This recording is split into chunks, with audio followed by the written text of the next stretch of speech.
तो इस पूरी कहानी का जो सीन हम खुद उसको देखकर मोटिवेट हुए। मैं कहा यार जब इसने पढ़ना स्टार्ट किया तब हम अपनी 11वीं पूरी पढ़ चुके थे। जो लोग बोलते हैं ना 11वीं पूरी बर्बाद है सर, क्या करें कैसे करें। सिंपल एग्जाम्पल वही था ना कि उसके पेरेंट चले गए थे, उसके पापा, और वो बोल के गए थे कि इसका ध्यान रखिएगा प्लीज, समझ में आया। और वो उस इंसिडेंट के बाद में जब वापस घर पे आया अपने पिताजी को स्टेशन छोड़ के, तो उसके मन में जो गिल्ट थी वो ये थी, रेदर देन होनी ही चाहिए कि भैया पापा आए परेशान हुए मुझे पढ़ना चाहिए, वो ना होकर उसकी गिल्ट ये थी अरे यार उस जूलॉजी वाली कॉपी की जगह अगर फिजिक्स वाली कॉपी होती ना बच जाते। तो मतलब उसको उस इंसिडेंट से इतना फर्क नहीं पड़ा, ठीक है, हाँ नहीं सुधरा, हाँ बिल्कुल सही।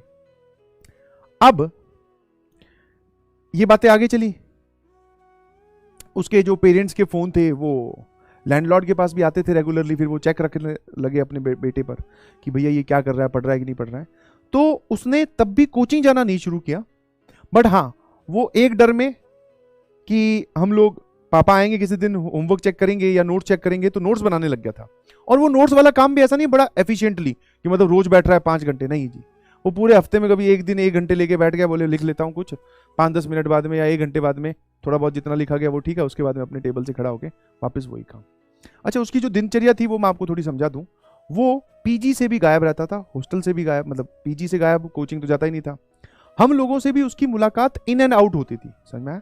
कभी कभी ऊपर बातें हो रही है बालकनी में बैठ के तब आ गया, मतलब हमें पता था कि ये एक लड़का है जो यहाँ रहता है और ये हमारे ही फ्लोर का है, समझ में आया। उसका मैक्सिमम टाइम जो है वो कैफे में बीतता था। कैफे ये कॉफी वाले नहीं, वहाँ पर जो साइबर होते हैं ना, साइबर कैफे, उनको भी जहाँ पे कंप्यूटर वगैरह लगे होते हैं। उस टाइम पे लैपटॉप इतने प्रचलन में नहीं थे, और वैसे भी 10th से निकले हुए बच्चों को 11th-12th में कोई लैपटॉप दिलवाता नहीं था उस वक्त पे। तो अभी तो आपकी नीड है। तो वो कैफे जाता था, समझ में आया। और कैफे में उसको गेमिंग की बड़ी आदत थी, लत थी बहुत भयंकर, समझ में आया कि नहीं समझ में। हाँ यही कैफे में जाकर गेम खेलना, काउंटर स्ट्राइक था, और उसके बाद में एक वो क्लैश ऑफ क्लैंस और ये सब भी था शायद। मतलब एक तरफ आप अपनी सेना बनाओ, दूसरे वाला जो ग्रुप होगा वो अपनी सेना बनाएगा, आपस में अटैक करेंगे, ऐसा कुछ गेम था। उसका सुबह से लेकर शाम तक यही काम था, बिल्कुल सही। अब हुआ क्या कि अब कैफे में जाते हो तो उसने शायद अपनी फर्स्ट इंस्टॉलमेंट जो थी कोचिंग की वो जमा करवाई थी, उसके बाद की जो सेकंड इंस्टॉलमेंट, थर्ड इंस्टॉलमेंट है वो वहां जमा ही नहीं करवाई। इनफैक्ट उसका जो नाम है वो वहां से कट चुका था, समझ में। और भी जैसे रेंट वाला तो उसको जरूर देना पड़ता था, बिकॉज उसके जो लैंडलॉर्ड थे हमारे वो उसके पिताजी से डायरेक्टली कनेक्टेड थे। तो बाकी जगह से जो घर से पैसे आते थे वो बचाता गया, और बचाता तो क्या गया, सारा कैफे में देता गया। तो उस टाइम पे तो फीस भी बहुत महंगी हुआ करती थी, मतलब बहुत महंगी इन द सेंस 60-70 हज़ार रुपये कोचिंग की फीस थी, जिसमें से 20-30 हज़ार रुपये फर्स्ट इंस्टॉलमेंट ले लेते थे। और तब के टाइम पे 60-70 हज़ार तो कम बोल रहा हूँ मैं, पर बहुत होते थे।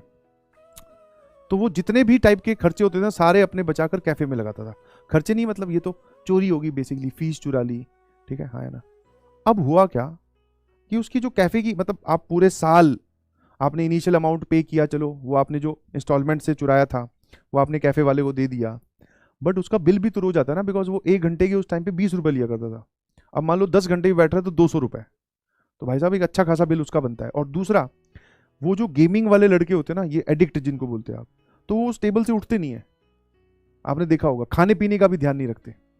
तो उनका जो खाना पीना था वो भी उसी कैफे में होता था, चिप्स कुरकुरे कुछ ऑर्डर कर लिया, पैटी बर्गर और ये सब, तो इनका भी बिल जुड़ता था भैया। तो उसके जो पैसे है वो खत्म होने लगे। तो अब जो सिचुएशन है वो उसकी उधारी वाली चलने लगी, क्योंकि इतने दिन से वो लड़का वहीं बैठा है, तो कैफे वाला भी समझ गया ये यहीं रहेगा, कहीं नहीं जाएगा। तो पहले उसके जो अमाउंट था वो खत्म हुआ, फिर उसने कुछ दिन उधारी की। अब वो मूवमेंट आ चुका था कि अब वो कैफे वाला था ना, वो भी बोलने लगा कि भाई कब देगा पैसे, अब तो उधारी तेरे को करते हुए 1.5-2 महीने हो गए, अब तो पैसे निकाल, उधारी में ही बहुत पैसे हो गए।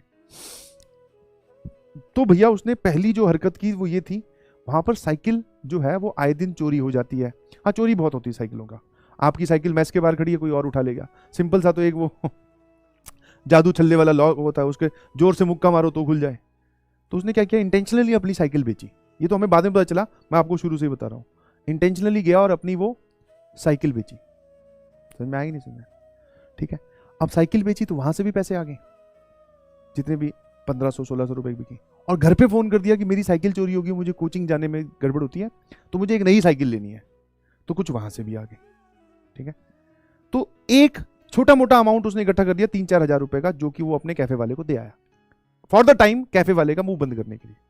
वो भी ठीक है, वो मान गया चलो पैसे थोड़े बहुत तो आ ही रहे हैं, ऑल्दो वो अमाउंट, वो पूरी उधारी पूरी नहीं हुई थी उसमें। फिर भैया फिर वापस वही चलता गया। अब माहौल आ गया था जनवरी फरवरी का, मतलब जब 11th की क्लासेस हमारी एंड होने वाली थी, तो at the end of the season फिर उसकी उधारी बढ़ गई। अब उसने बोला कि वो कैफे वाला फिर बोला कि पैसे दो भैया। उसने कहा दे दूंगा दे दूंगा। अब उसके पास जुगाड़ करने का कोई दूसरा रास्ता नहीं था, ठीक है। तो फिर क्या हुआ, उसकी और कैफे वाले की अनबन हो गई। अनबन मतलब वो तो बोल रहा था कि मैं दे दूंगा, कैफे वाले जो है वो माना नहीं। और वो जो वहाँ पे कैफे चलाते हैं वो भी लड़के टाइप से होते हैं, बहुत कम अंकल वगैरह जो है वो चलाते हैं कैफे, वहाँ पे मैक्सिमम वो लड़के टाइप से चलाते हैं। तो भैया अनबन होगी, और दूसरा उसको पीटा।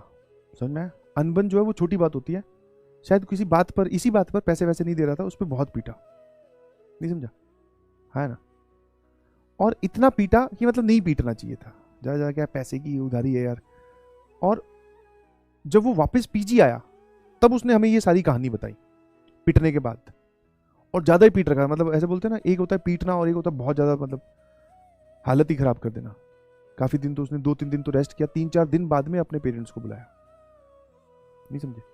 फिर उन्होंने, हमने तो पहले आते ही बोला था भैया पापा को फोन कर दे, वो आएंगे, कैफे वाले से भी निपट लेंगे, तेरी उधारी भी हो जाएगी, तेरे को यहाँ से ले भी जाएंगे। अब हमें अल्टीमेट चारा यही दिख रहा था कि तू यहाँ से चला ही जा, बिकॉज यहाँ रह के खराब ही हो रहा है। तो उसने 2-3 दिन तो रेस्ट किया उस पिटाई से, क्योंकि चोटें काफी आई हुई थी। और फिर उसने अपने पिताजी को बुलाया, उसके पिताजी आए, बड़े ही वापस, उनको पता था कि ये सब होने वाला है शायद, क्योंकि वो अब की बार आए तो अब की बार तो कुछ भी नहीं बोले, उसको भी कुछ नहीं बोले। गए कैफे वाले की उधारी दी, और भी लोगों से पता किया कि इसकी कहाँ कहाँ उधारी है, सबके पैसे चुकता करे। उसको फिर एक और मौका दिया कि देख मेरे साथ चल पड़। वो भी इस बार यही मूड में था कि मेरे को लेके जाएंगे जबरदस्ती। और इनफैक्ट अब की बार मौका दिया नहीं, अब की बार उसने खुद मौका मांगा कि एक ट्राई और करना चाहता हूं पापा, एक और ट्राई।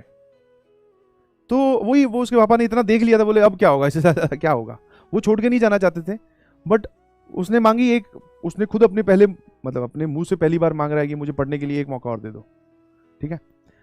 और हमसे पूछा क्या करना चाहिए, मैं कहा अंकल, अब हम तो यही बोलेंगे ना, अंकल ये बोल रहा है तो पढ़ ही लेगा ऑब्वियसली, बट मन में हम सबके यही था कि अब ये चला जाए अपने पिताजी के साथ दिल्ली वापस तो ज्यादा बढ़िया है। बट वो भैया नहीं माना। 11th के एंड होने पर, मतलब वो सीजन हमारा एंड हो रहा था, हम सब लोग 11th खत्म होते ही अपने अपने होम टाउन वापस जा रहे थे पेपर देने। स्कूल वाले जो एग्जाम्स होते हैं वही फॉर्मेलिटी वाले, प्रैक्टिकल वगैरह कुछ वो देने जा रहे थे। वो उस ड्यूरेशन में वहीं रुका रहा। उसने हमसे क्या किया, नोट्स जेरोक्स करवाए। वो पिताजी के सामने रहते रहते 2-4 दिन पिताजी रुके थे, हम सबके नोट्स जेरोक्स करवा लिए, क्योंकि उस टाइम पे ऐसा तो था नहीं रिकॉर्डेड लेक्चर्स आपको कहीं से मिल जाएंगे, ठीक है। रिकॉर्डेड लेक्चर्स कहीं से मिल जाएंगे, देख लो वापस, खुद ही पढ़ना होता है। नोट्स फोटोकॉपी करवाए, बैठ के नोट्स बनाना स्टार्ट किया भैया, पढ़ता गया, लिखता गया बहुत सारी। अब सोचो उसकी मेंटल हेल्थ क्या होगी कि उसको कुछ नहीं समझ में आ रहा हो, बट वो लिखता गया, करता गया काम, रुका नहीं। थोड़ा बहुत सपोर्ट हम लोगों ने कर दिया, समझ में आया? कि तेरे को कोई चीज नहीं समझ में आए तो तू एक बार लिखता जा, अपने नोट्स कंप्लीट कर ले, उसके बाद में जब हम वापस आएंगे तब तू हमसे पूछ लेना। और वो इंस्टीट्यूट, मतलब कोचिंग में जाकर भी डाउट पूछते आता था, और वहां पर वो अपने, वो तो उसको तो पता ही नहीं था कि कहाँ डाउट पूछते हैं, उसको बताया कि डाउट काउंटर वहां होता है, वहां जाके डाउट पूछ लेना। तो उसने कुछ कुछ चीजें वहां बैठकर समझनी स्टार्ट की, मतलब उसने अब अपनी तरफ से एफर्ट लगाने स्टार्ट किए। उसके लिए तो तीनों सब्जेक्ट अननोन थे, कुछ नहीं आता था, बिलीव मी, समझ में, कुछ भी नहीं आता था उसको। बट उसने नोट्स बनाने स्टार्ट किए, टीचर्स से जाके मिलना स्टार्ट किया, इंटरेक्शन बढ़ाया। और इंटरेक्शन भी सिर्फ एक ही तरीके का, दैट इज कि सर मुझे ये नहीं आता, इसको कैसे सॉल्व करूं। और हम लोग आए थे करीबन 1.5 महीने का गैप लेकर, ठीक है। घर जाना, वहाँ पे एग्जाम्स देना, फिर कुछ दिन की छुट्टियाँ, फिर 12वीं का सेशन स्टार्ट होने में 1.5 महीने का गैप था। 1.5 महीने बाद में आया, वो घर नहीं गया था उस दौरान, घर नहीं गया, वो वहीं था। हाँ, स्कूल जो है उसके पिताजी की ठीक ठाक चलती होगी, तो बहुत सारे स्कूल्स में ऐसा भी होता है 11th के बाद में पेपर देने की जरूरत नहीं पड़ती थी तब, अभी अलग सिचुएशन होगी। वापस आया, हम लोग वापस आए, तो अब हमें उसमें 360 डिग्री तो नहीं, 180 डिग्री का चेंज दिखाई दे रहा था। अब वो पलट चुका था भाई, अब उसके चेहरे पे एक्साइटमेंट और पढ़ने का जुनून। अब जो हमारी इंटरेक्शन होती थी ना, वो यही होती थी, यार ये वाली चीज कैसे सॉल्व कर सकते हैं, ये तुम लोग कहाँ से पढ़ते हो, कौन सा टीचर कोचिंग में जो है वो, मतलब तुम्हारा बैच कौन सा है, कौन सा अच्छा है, वहां जाके पढ़ेंगी, वो कनेक्ट करके पढ़ा दे यार, ऐसा कुछ बताओ ना। तो अब उसकी इंटरेक्शन इस लेवल की होने लगी, गया पढ़ा, हमारे साथ पढ़ा, बीच में 12th के बीच में आती भैया हम लोगों से भी आगे निकलने लगा। वो ये ना जुनून है, खूब पढ़ता गया, खूब खूब खूब। और 12वीं में क्या होता है, थोड़ा टाइम लेके हम लोग वापस अपने घर लौट आते हैं, बिकॉज अब प्रैक्टिकल्स होते हैं, असली बोर्ड्स होते हैं। उसने उन दिनों में भी खूब आग लगाई पढ़ाई में, ठीक है। जब फर्स्ट अटेम्प्ट का रिजल्ट आया, मतलब वही जब मैंने पहली बार दिया, ड्रॉप की बात नहीं कर रहा हूँ, पहले वाली बार की, तो जब दिया तब मेरी जो रैंक आई थी और उसकी जो रैंक आई थी उसमें 7,500 का डिफरेंस था। मतलब वो मेरे से 7,500 आगे था। फिर डिसाइड किया उसने, और हम लोग उससे मोटिवेट भी हो रहे थे, थोड़ा जेलस भी हो रहे थे। मैं कहा यार ये बाद में स्टार्ट किया इसने पढ़ना और हमसे आगे निकल गया। ऑल्दो हम दोनों की रैंक थोड़ी पीछे पीछे थी, वो मजेदार रैंक नहीं थी। फिर हम लोगों ने दोनों ने डिसाइड किया, मतलब सभी ने, हमने मैक्सिमम लोगों ने, कि ड्रॉप भी लेंगे इस बार यार, 12th आ गया बीच में, थोड़ा मूड खराब हो गया, ड्रॉप लेते हैं। फिर गए ड्रॉप में, फिर हमने पढ़ाई की, ठीक है। अब की बार जो रैंक का डिफरेंस था वो ज़्यादा डिफरेंस नहीं था, ठीक है। अब की बार वो मुझसे 300 रैंक पीछे था, समझ में आया। तो वो चला गया DTU और मैं चला गया इधर NIT कुरुक्षेत्र। समझ में आया कि नहीं समझ में? तो इस पूरी कहानी का जो सीन हम खुद उसको देखकर मोटिवेट हुए।